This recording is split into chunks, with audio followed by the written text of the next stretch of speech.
ക്രമത്തെയാണ് മതം എന്നതിലേക്ക് പറയപ്പെടുന്നത്.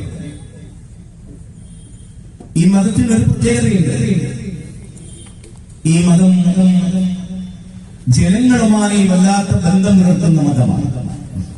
ആചാര അനുഷ്ഠാനങ്ങൾക്കപ്പുറത്ത്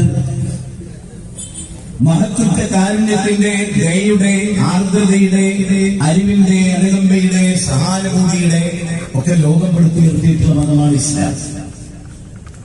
ഇസ്ലാം ജനങ്ങളെ വിളിച്ചുകൊണ്ടാണ് കാര്യങ്ങൾ പറയുന്നത്.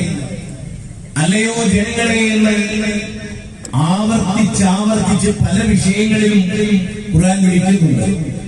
പാശ്ചാത്യരെ, പൗരസ്ത്യരെ, അറബികളെ, അനറബികളെ, കറുത്തവരെ, വെളുത്തവരെ, ബ്രാഹ്മണരെ, ക്ഷത്രിയരെ, ശൂദ്രരെ, വൈശ്യരെ എന്നൊന്നുമുള്ള വിളികളൊന്നുമില്ല.